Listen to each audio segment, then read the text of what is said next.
Welcome and thanks for joining this edition of the Metro Manufacturing Alliance's General Meeting. My name is Jack Harrison, and I'm an Economic Development Specialist and the MMA Liaison here at One Southern Indiana.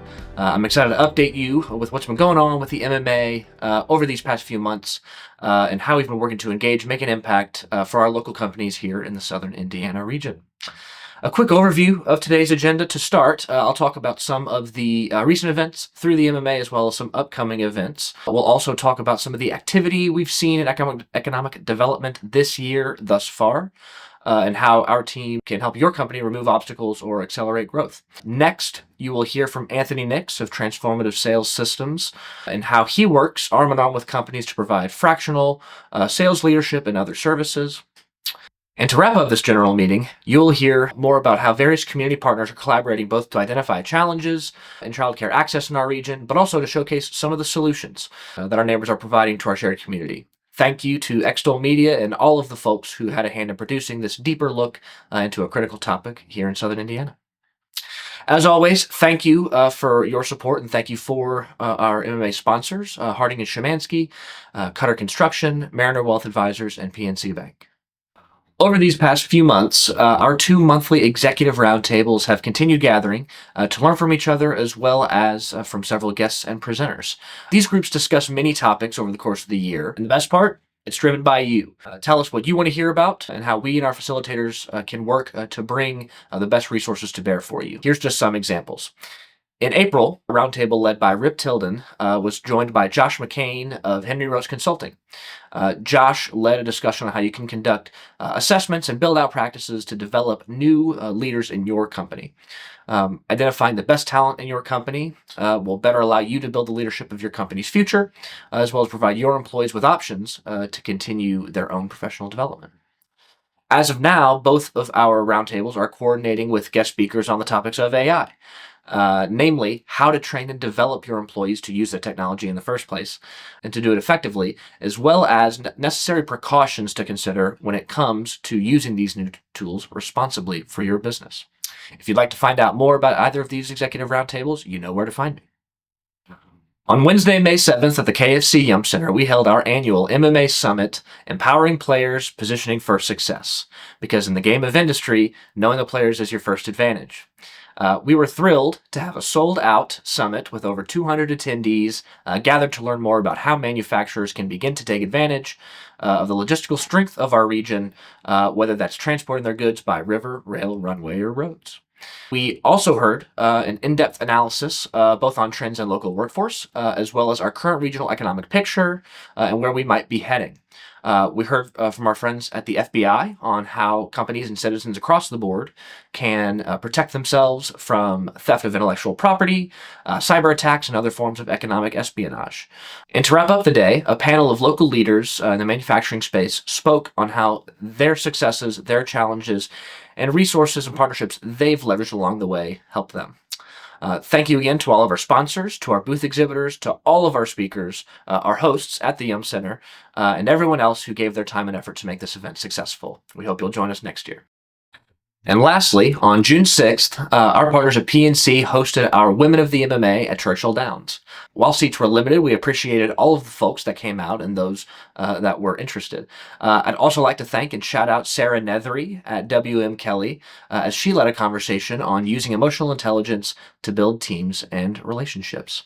If you're someone who supports the advancement of women in manufacturing, please join us. We will meet again in the fall before we then gather towards the end of the year for our second annual celebration and award the next Woman of the Year in Manufacturing. Our next major event will be Manufacturing Week from September 23rd to September 25th. We will be back at the NoCo Arts District in Maker 13 in downtown Jeffersonville. This is an awesome event every year where hundreds of local high school juniors and seniors make connections with local manufacturers and secondary institutions to learn how they can have a future career in the industry. If you're interested in having a booth this year, please contact me directly. And we're also planning to make some exciting changes to Manufacturing Week this year, so please stay tuned as we roll out more info on those in the month ahead. We hope you'll join us. Now for some economic development updates. As you all know, our team works both in new business attraction to our market as well as the retention and expansion of existing local businesses. Since the beginning of this year, we've received and submitted over 50 requests for attraction projects in our coverage area of Clark, Floyd, and Scott counties. These included projects in the sectors of plastics recycling, food processing, electric components, automotive, aerospace, biopharmaceuticals, and so much more. We've also met with over 80 companies as part of our business retention and expansion program. Let me touch on that a bit more. A critical part of maintaining and growing our local economy is ensuring existing businesses like yours are successful and are able to take advantage of growth opportunities as they arise.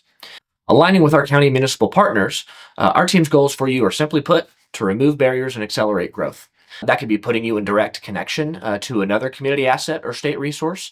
It could be evaluating what local and state support might be available to help your company make that decision. We would love to meet with your team to learn more about your company and see how we can best support what you do. If you'd like to set up a conversation with us, again, you know where to find me. Remember, it's your investment and involvement that help us to be successful in this work, so we thank you, and we will keep working to retain our local businesses and keep stacking these wins with you and all of our other partners here in Southern Indiana.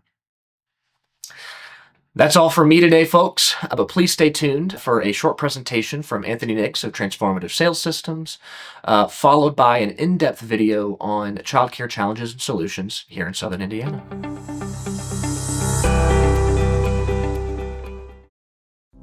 I'm Anthony Nix. I am the founder and CEO of Transformative Sales Systems. Transformative Sales Systems is a fractional sales management company. We'll engage with a company, understand what that company is trying to achieve, what do they want to be in 2, 5, 10 years from now.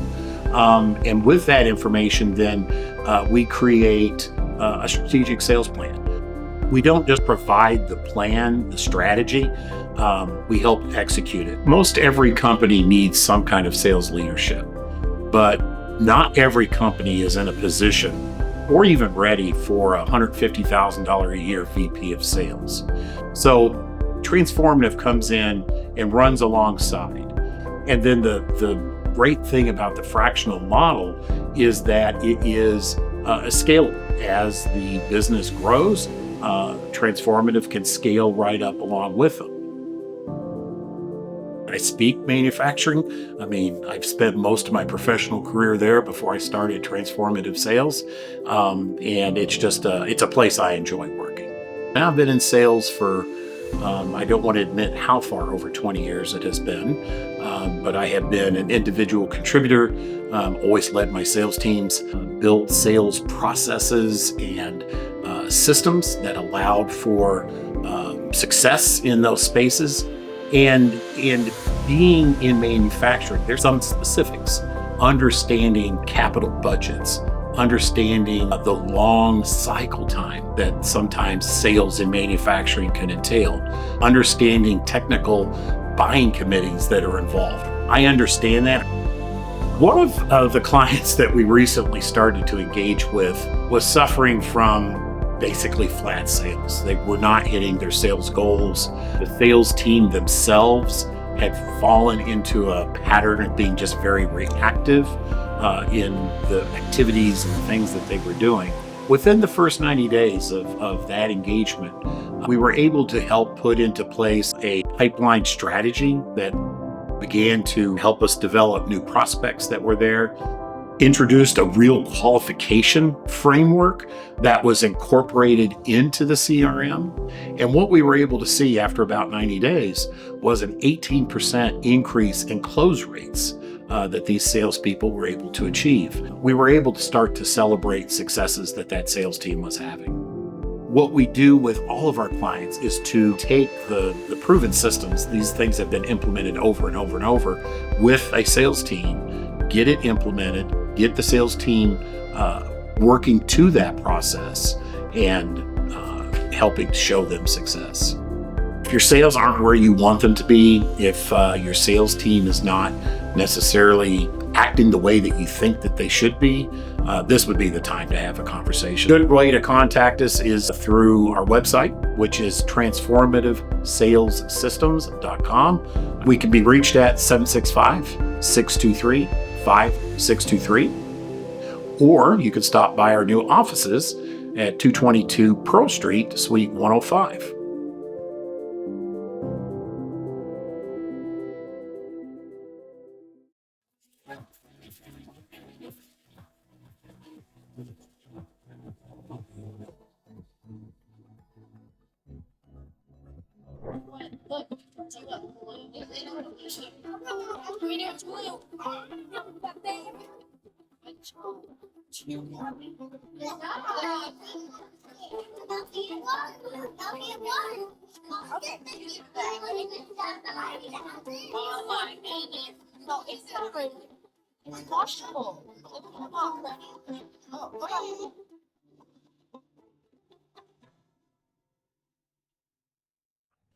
John, I'm going to give you the job of really painting the picture of what we're going to see during this program today.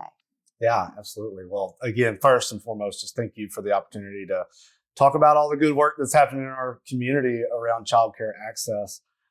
This really all started about a year ago. The Indiana Economic Development Association, in partnership with the Duke Energy Foundation, released some statewide grant dollars that were available to communities that had innovative ideas to move forward this notion of increased access and quality childcare. When we saw the proposal come through, One Southern Indiana has a myriad of different programs, particularly our Small Business Development Center.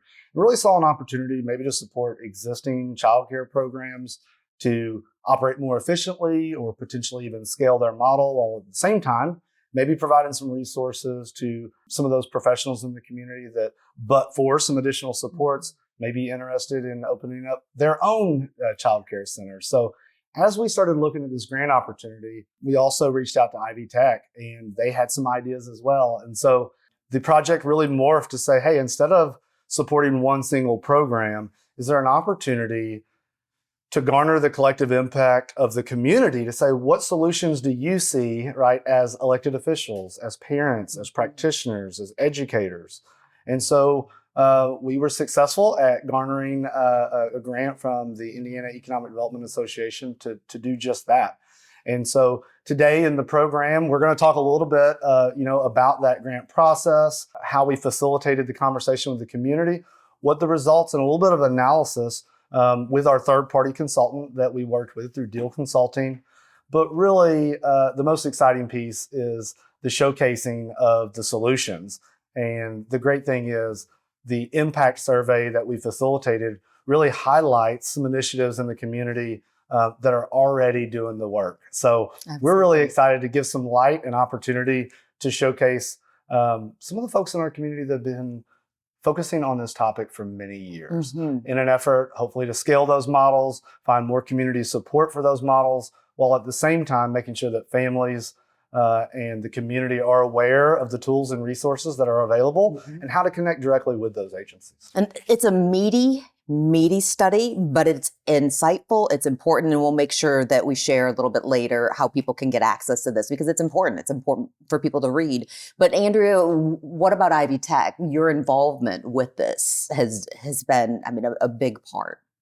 Sure. So Ivy Tech, we felt it was important to be involved because we know that childcare issues are a huge issue in our community, and we wanted to pull the community together, see what we could do to help support, brainstorm solutions, and really get the community involved in working together so that we can share ideas.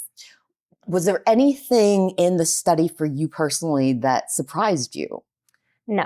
Not really. Not at all. Right. You were really. well aware. Yes. You were well aware of this. Yes, we were. So we knew we weren't really going to probably find an actual solution, but what the goal was to find ideas and find ways to work together to come up with a solution and address the things that were going on.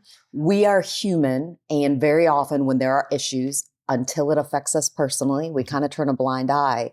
But the fact is, you have, you're touching all sorts of people, whether they have children, whether their children are grown, whether they're business focused. I could go on. And I always ask this in everything that we do at Extol: why should people care? John, why should people care? They need to care. Yeah.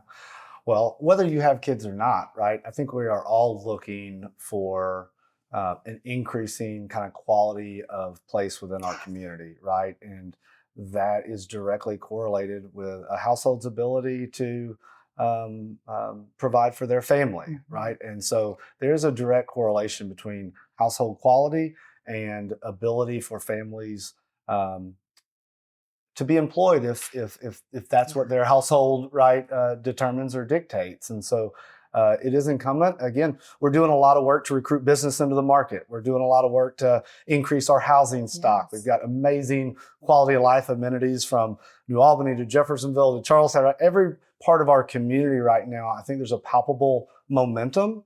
And so I absolutely think it is aligned with the community vision of growth and prosperity. But we have to make sure that prosperity is felt by everybody, right? And so unlocking opportunities and ensuring that the community is aware of the resources and tools out there, I think is incumbent on agencies like Ivy Tech and One Southern Indiana. So it's a complex issue, but you've got a lot of really good partners throughout the community that are really focused on this. And to Andrew's point, the results of this, I think we realized there wasn't going to be a silver bullet, right? There's no single solution that if we just did this, but there's a lot of ideas and solutions that the community says will work and that they need. And so the fact that we have great examples really, I think, provide an opportunity for our community to engage and support both the individuals and the communities alike. Absolutely. Well, I'm ready to dive in. Thank you both. Thank you. Doug, you partnered, Deal Consulting Group, partnered on this study. So first, let's talk about this. What was the methodology that you used?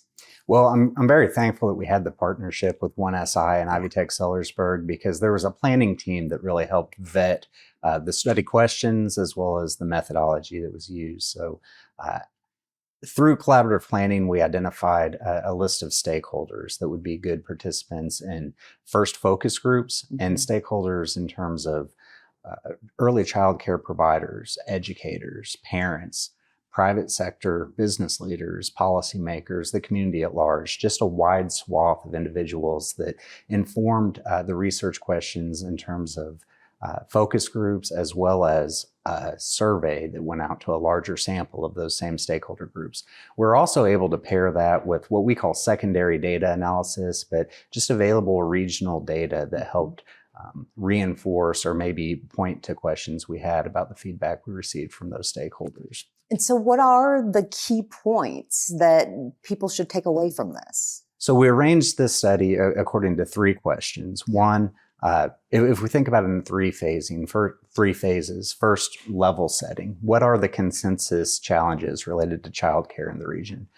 2, what we call initiative discovery, which is really surfacing what are some potential solutions to those challenges. And then thirdly, the feasibility exploration. How feasible are these possible solutions? And so there are important findings around each of those areas. In terms of what are the key challenges, we knew from the regional data, and it was echoed in the survey, that some of the top challenges here are there aren't enough quality childcare providers, and where there might be waiting lists or limited availability. What I loved about this study is we could go a little bit deeper into why are those challenges? What are the barriers behind the barriers, if you will? So is there barriers to entry into the field, credentialing? Are there challenges associated with retaining high quality providers once they enter the field? Are there challenges around operating early child care centers, operational costs, policies, and things like that? And so we collected so much information, just building that consensus around what the challenges were, used that to inform really a long list of potential solutions to be pressure tested, if you will. And there's a lot of ways that we can look at feasibility of potential solutions. For this study, we focused on 2 areas. What's the perceived demand for a given solution? And what's the expected positive impact of a given solution? And so if you think about maybe 2 axes, low to high demand and low to high expected impact, we really wanted to focus in on those that scored in the top right quadrant, those that mapped as there's a high demand for this and we expect this would have an impact. And so these were things like experiential learning opportunities, work-based learning, especially starting early as high school for prospective and soon to be providers to have these experiences. Things like promotion of the value of credentialing in this field, just raising the bar on perceptions of the professionalism of this field and opportunities that are available to those that pursue this field, as well as promoting the value of high quality credentialed childcare providers for the providers themselves, for families, for business owners in the region. And of course, all of those things are related to advocacy for compensation for childcare providers. Last quick question. Deal Consulting Group, you yourself being a part of something that is Southern Indiana region wide and will hopefully affect change. As John Launis from 1SI says, will create a bias to action. Yes, it's your job. This is what you do. But knowing that you're going to be a part of something that could have benefits for generations to come, I mean, what is that like? It's so special and far-reaching because the main takeaway from this study is this isn't an action plan for any one organization, for any single stakeholder group. Our hope is that this study will inform organizations as they try to see where they can plug into collaborative regional efforts. And just to be a small part of what we expect to be wide-scale, multifaceted efforts to address childcare challenges is pretty special to us. Thanks so much. Thank you. So my role here at Prosser is I'm work-based learning coordinator in the front office. This daycare has been such a blessing for me. I get to bring my daughter Ruby here every day, walk her down the hallway. She gets to say hi to the teachers in the morning and really brighten their day. Nervous for her to start because this place didn't have a reputation. This is the first year it's been open, so it's really the pilot. And I've been just so impressed with the way that the teachers interact with the kids. It's just really been a blessing. Ruby has learned a lot. Her speech actually improved in the first few months that she was here. So the high school students here in our early childhood program get to watch and observe these trained teachers that are here working with the daycare. They also get to come in and do some lessons. And it's a really great opportunity for those students to learn, do I want to follow this career path? And then they're already getting that hands-on training that's so important. Our kids here have had a really cool opportunity where they get to go on field trips at Prosser to see the different departments. They've worked with our nursing students where the nursing students have measured their heads and see the fire trucks in our fire and rescue program. The littles just love seeing the big kids, if you will, in their career programs as well. Just happy to be helping raise the future workforce that is going to be coming out of Prosser. I think one day these high school students might be Ruby's biology teacher in high school. So I think it's a really great opportunity. Early childhood, child care, it's an economic workforce development issue. Because as we're attracting businesses and we're preparing the future and their future workers, there has to be that child care component. And we know there's no silver bullet, but we also know that it's vital and it's a high demand, low wage.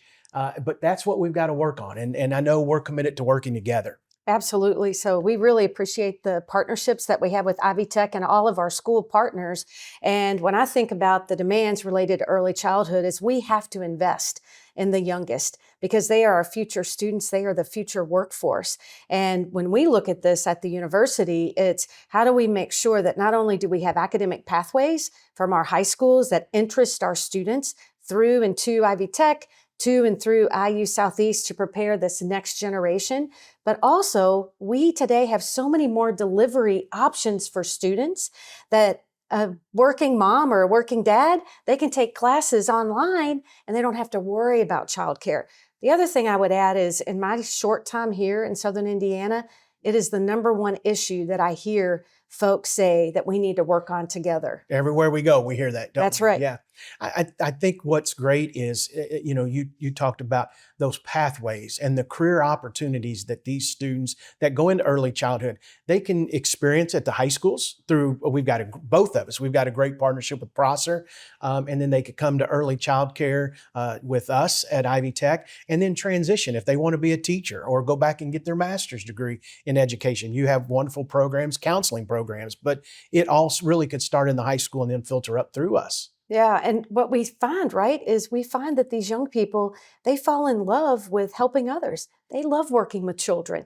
And so for us to make sure that there are academic pathways and experiences with the new diploma requirements, there will be more experiential based learning. And I think that's the collaborations that we have here, certainly with Ivy Tech and IU Southeast, but also with our school partners, particularly Prosser. Yeah, I agree. And, the other thing is we both have the luxury of being part of a bigger system, right? And really, we have an impact statewide, both of us and our institutions. And I think we're excited. We just recently received a Lilly Endowment grant, $21.9 million grant that is over 3 years. And really to take a hard look at what are the solutions and how do we do this? And we know it's going to be a community effort. We're all going to have to work together. Our commitment is doubling the number of graduates out of our early childhood program in those 3 years by 100%. So we know there's a demand. We want to fill that demand and that workforce need. But then it's what you talked about. It's coming along and being able to pay them what they need to be paid. Absolutely. And I know that our faculty in the School of Education, they continue to explore what are the needs. And we currently don't have a license in early childhood, but I know it's something that our dean wants to look at with your folks. And if you're doubling the number of graduates with that associate's degree, then we need to be looking at what do we need to do for the baccalaureate and beyond, because this is a need that will only continue here. And we want quality, qualified, and really eager folks to be working with the youngest of our community. That's right. And the last thing maybe I would say, Chancellor Ford, we've been working together with our teams, and this was one of the areas we talked about was education and how well, whether it's early childhood or going into elementary or secondary education, our teams really work well together. And we heard that when we met just probably about a month ago. Absolutely. And I think there's a lot happening in terms of our collaboration, and it's only going to continue to get better. Yeah. So Travis, thank you for being a great partner. It's been great. Thanks, Debbie. When the Scott County Family YMCA was brainstorming ways to improve, the studies showing lack of childcare options within the community stood out dramatically. With help from the community, the Y decided a place is needed for children to learn, play, and develop. This led us to launching our in-house childcare program fall of 2024. We understand that for parents to be able to go to work and for children to reach their full potential, families need a safe place for children to spend their day in a nurturing environment.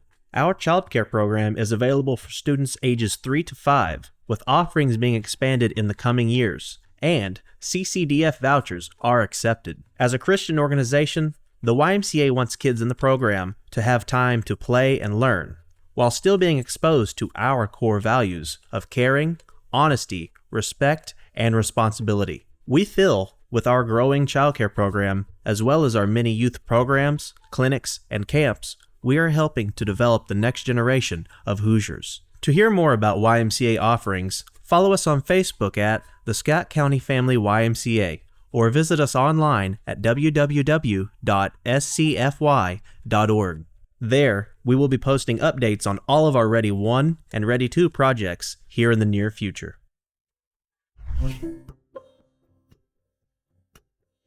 Hi, I'm Lynn Longmire, and I am president of America Place, and we have 9 buildings within River Ridge.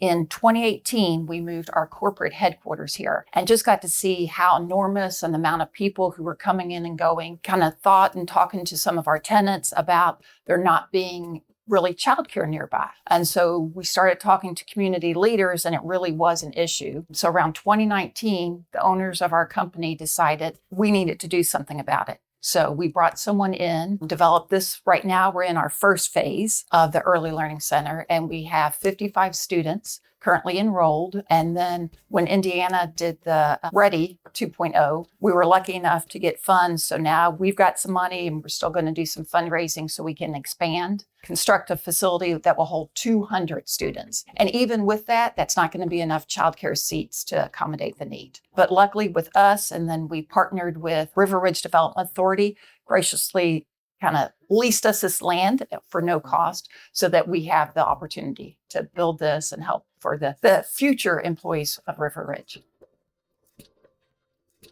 Honestly, it's been tremendous. I've got The people who work here are all certified, amazing, caring people. We do pay above market wages and get benefits, so maybe that helps. But we have worked with students in the foster care system. If you misbehave, we actually work with the children. And so the parents have just been overwhelming in the positive responses they've given us about the difference it's made in the children's lives. And that's why we do it.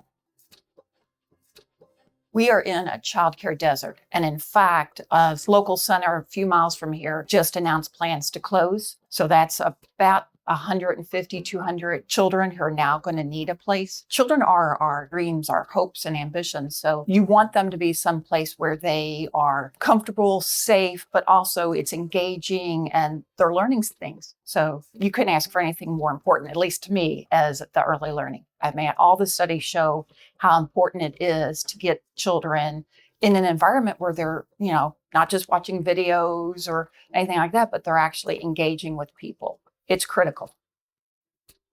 Liz, I want to start with you. Over the decades, really, Metro United Way has transitioned and honed in on a focus. Where does that lie right now? Sure. So we really work in 3 areas to improve our community, and that is with thriving kids, strong households, and an equitable community.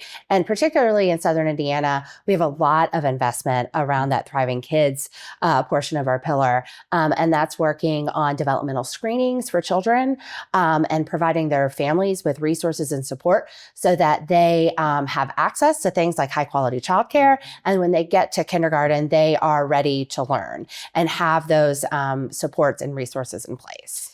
John, we have had, an engaging program, but just in a nutshell, just to remind people again, why is that access to childcare important and should be important to all of us? I talk about it like infrastructure, right? The same as we need roads and hospitals and a fabric of the community to support the household's ability to thrive.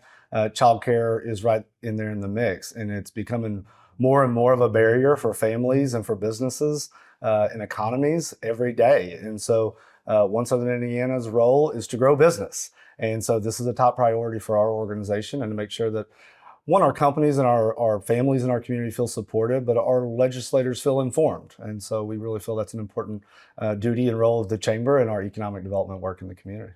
Both of you really embody advocacy. So Liz, starting with you, what does that look like? What does that mean? Sure. So I think particularly around childcare, one of the things is that we hear a lot of like, well, why now? Why is childcare so important now? Childcare has always been this really precipitous industry that is operating on razor thin margins. Owners of operators of childcare facilities barely pay themselves. I think the real tipping point was with the pandemic and the huge impacts that had on childcare. Mm-hmm. And also what we saw is it was really evident that as childcare centers closed down or reduced their capacity, it just became so clear that this is a workforce issue, that childcare infrastructure is critical to getting working families and those parents to work. And then the other side of that is that it is a critical education piece. It's not only getting kids into a safe environment so that their parents can go to work, but it is also preparing those kids to be the workforce later and to have future success. And so I think when it comes to childcare advocacy, as John said, businesses are such an important factor in making sure that they talk to their elected officials and let them know the impacts that it's having not only on their individual workforce, but sort of the workforce as a whole. John, for you, for One Southern Indiana, what does advocacy look like, especially for people who have watched and say, what can I do to help? Advocacy is a broad arm, right? And there's no typically a single solution to anything. So it's really around consensus and understanding and constant kind of communication and trying to build things that move the needle on issues that are critical. So, One Southern Indiana annually puts out a legislative agenda with our priorities, always dealing with infrastructure and workforce and secondary and post-secondary educational supports. But childcare, again, just is a growing theme and a barrier. I'm really excited, and I applaud the Indiana legislators' recent investments in quality of life and placemaking through READY. Our community has garnered a lot of impact through those programs. And then also through decades of leadership, we're winning. We've got a lot of capital investment, a lot of jobs coming to the area. You see a lot of great new mixed housing developments happening. You have single family neighborhoods happening. So along with that growth, to make sure that we can capitalize on all the success and attention that Southern Indiana is getting, we have to make sure that we have the infrastructure to support these companies that are either here and trying to grow, or they're looking at our community as a great place to locate and expand. Absolutely. And last question for you, how can the average person advocate? Yeah, there's a lot of movement on a lot of different topics. So the first thing I always tell folks is find the topic that really resonates with you and your family and your business, and then make the commitment to just learning.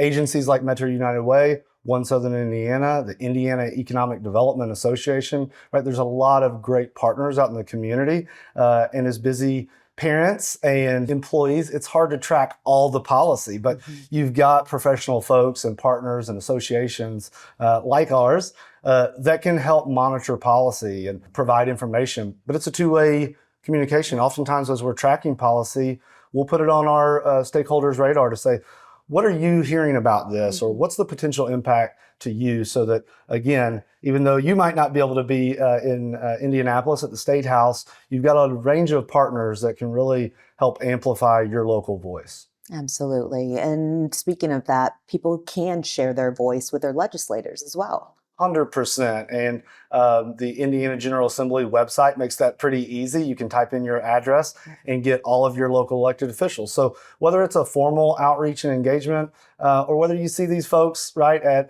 ball games or in the grocery store, there's a healthy opportunity for you to understand the issues that are important to you and your family, and find authentic ways to be able to communicate those to your partners, but also directly to your legislators. For sure. Thank you so much, Liz and John.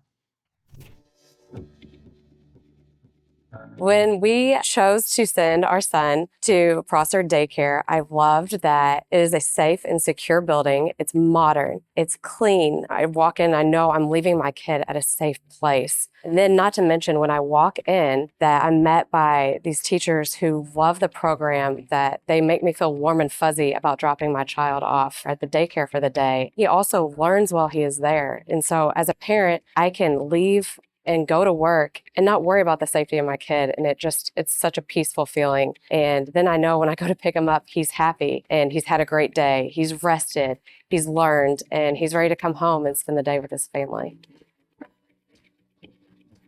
So as a parent, I'm always looking at where is the best place that I could send my kid to, that I feel, again, that warm, fuzzy feeling of where can my child go that I know they're safe and I know they're going to learn and help become the best human that they are meant to be. And we've looked at so many places. Then when we found this little hidden gem, we found out that not only was it this wonderful place that's safe and a great place for my child to go, but it is also affordable. And then also, it includes lunch and it includes their snack. I was like, wow, is this real? It was really kind of a dream come true of somewhere I could take my child to.